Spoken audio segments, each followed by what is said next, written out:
This is not what I have planned for Christmas Day. So it's Christmas Day. Just got over to see my parents, and we're just going down this road here.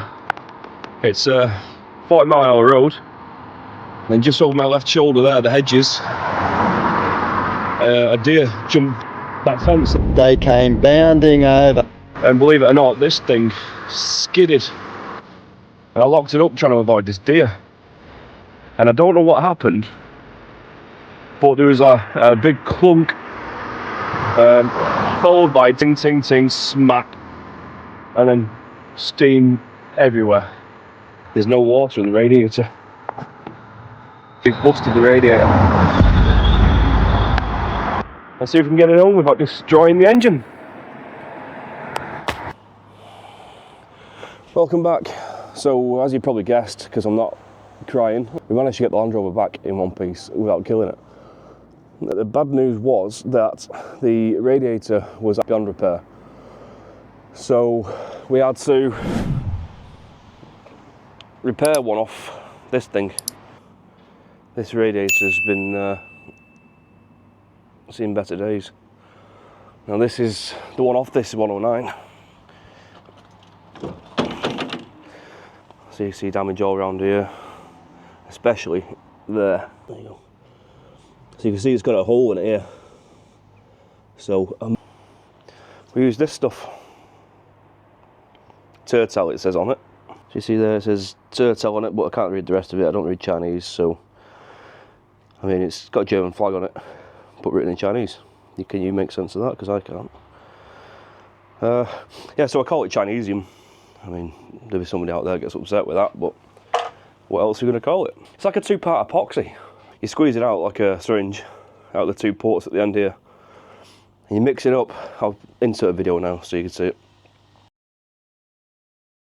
So you put it on, and what I did was, on the new one, on my old series Rad that I had, I'll just quickly show you now.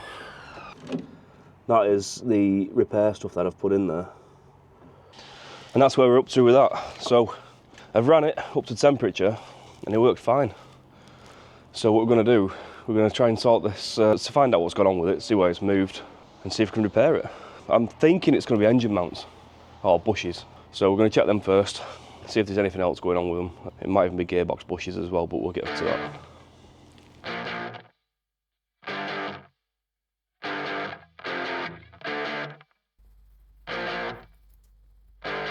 Here I am about to jack from the sump of the engine, but I am using a wooden block as a spreader plate to reduce the risk of causing any damage. If I didn't do this, I would risk crushing the sump inwards and splitting it.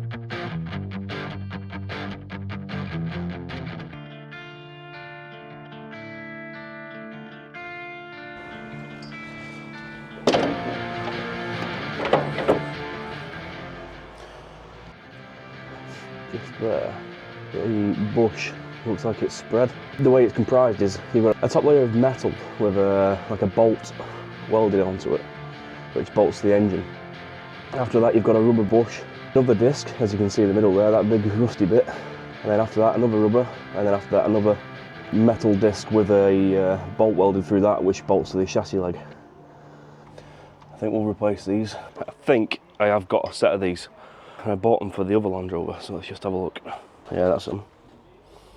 So you can see there it's nicely covered. So you can't see the metal discs on it, but there's 3 discs. And there's your welded bolt. You can see these are nice and solid. Have I got some nuts in it? Yes, I've got some nuts as well.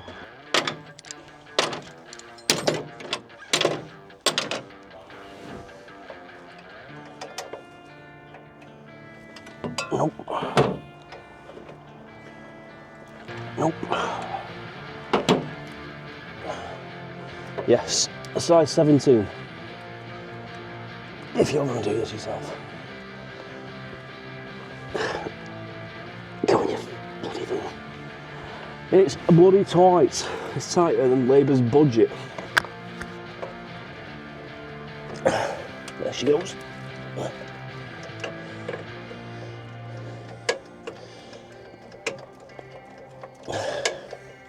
Mind you, nothing's as tight as making old people freeze for the winter, is it?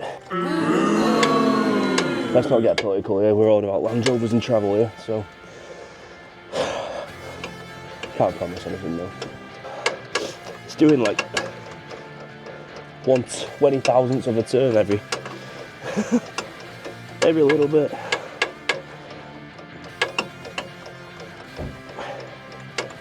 Cut to, I've got it off. Or at least I'm doing the bottom half of it, not the top. And yes, it is winter, it is December. It's bloody raining, as always. If you're English, you know all about that. And I don't have the fortune of a big workshop. Snap-on tools, all that stuff. Just a humble, common man with standard tools who does a full-time job and then fixes these things outside. Well, I say fixes these things, maintains my own. I don't do this for a job. Although, if enough of you follow me on YouTube, then I could do it for a job. I could travel the bloody world doing this. Those of you who'd like to see me drive around the world fixing Land Rovers, or in a Land Rover, press them buttons down there. So we've got the top mounts out, as you can see. We're just going to try and get the bottom mounts out now. Well, we're going to jack it up, see if we can get the engine off the top of the mounts, undo the bottoms, and then see if we can get them out. So, let's go.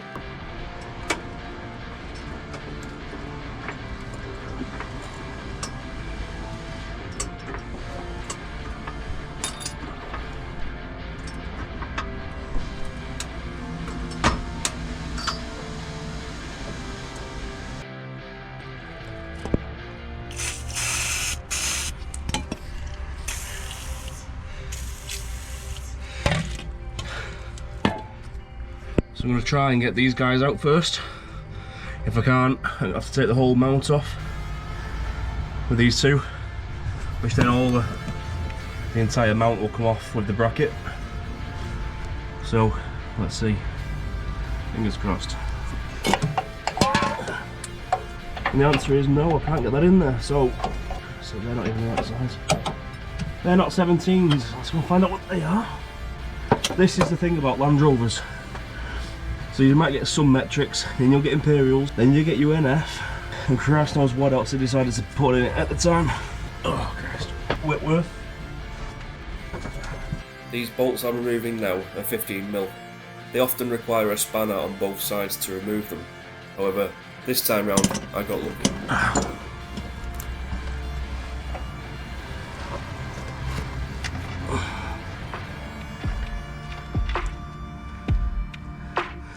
We'll have to try and keep hold of these because we need to reuse them.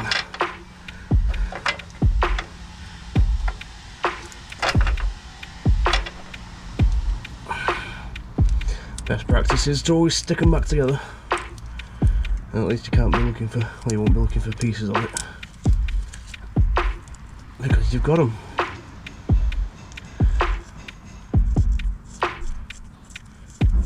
Alright, that's one. And there you go. One mount off. Yeah. She's out. Well, there's one, and that's what they look like. So there's what they look like new, and that's what they look like when they're perished. So what we need to do now is get him off. Which, this is a tip for you. You will need a vice or something really, really grippy to hold on to this, because they are a nightmare to get out. So you're best off gripping the bush in the vice and trying to whack that off. So that's what we'll do now. And because it's sacrificial, we don't care about squashing that. So now it keeps it all nice and tight, and hopefully size 17 again. You can crack this off. There she goes.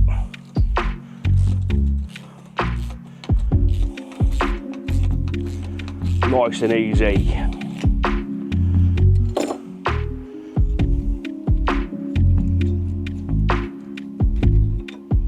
Just like that.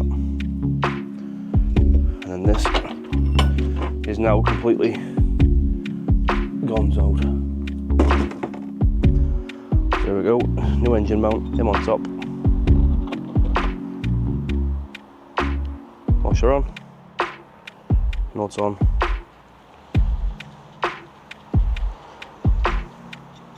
Setting him down.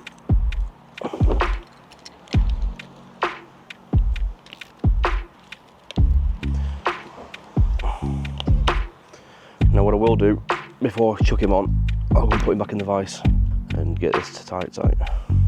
In, tilt, and turn. Just like that. If you get any weird combinations or something like that. So this is the near side. As you can see, it doesn't have the bracket like the last side had on the off side. So this is just a bush direct onto the chassis. If you haven't already got them, get them. The flexi spanners, they are a godsend sometimes. Right, she's on. That took about 10 million Newton meters. Jesus Christ. Again, look at that. How simple it makes it with a flexi spanner. I'll put a link in the description to something similar. You don't have to go. I mean, Halfords sell them, and sometimes, if you're in the UK, Aldi sells them, and the special buys, they come under the name like Work Zone or something like that. But they're bloody good. I mean, these aren't. I did used to have some Halfords own, you know, the Halfords Advanced sets. I used to have one of them until my van got broke into. There's some nicked them all, so I thought, rather than do that, I'll just try some cheap ones, and they've lasted me about 5 years. I mean, if you lose one, you're not going to be too bothered about going buying another set, are you? It's like 20 quid or whatever they were. Versus, what, about 150 quid for the advanced ones. You get a lifetime guarantee on them, but doesn't really seem much difference in the spanner.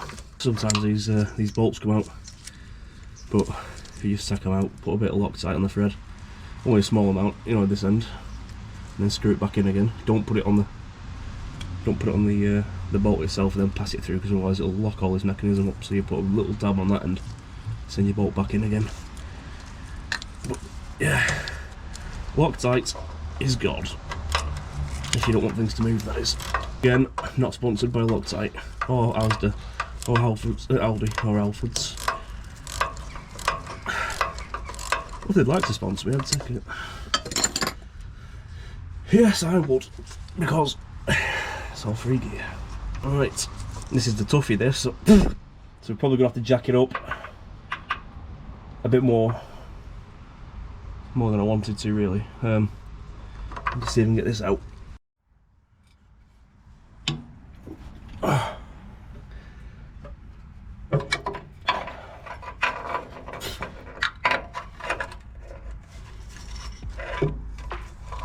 Just trying to lever this out. It does not want to come out. Absolute pain in the ass. So I don't really want to take the engine mount off. The best option is to try and lever the engine up slightly. I don't know how we're going to do that. We can get something in there. I'm also going to try and be able to get the other one in. What is going on? It's going to be leverage. Right, let's see what we can do with this. But there is nothing. It's no use to me. Bloody hell am I going to do here? That bar is not the answer. Are we getting off on this? This is taking the piss. She's out, but oh no, bloody hell am I going to get the new one in? Oh jeez. Out.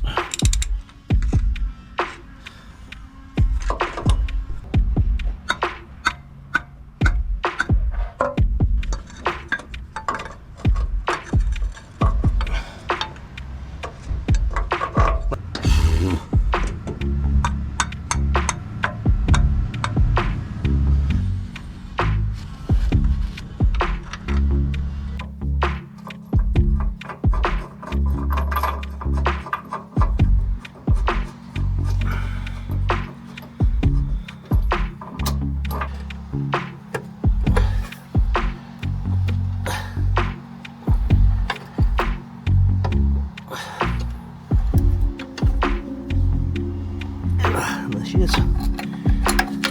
Tight.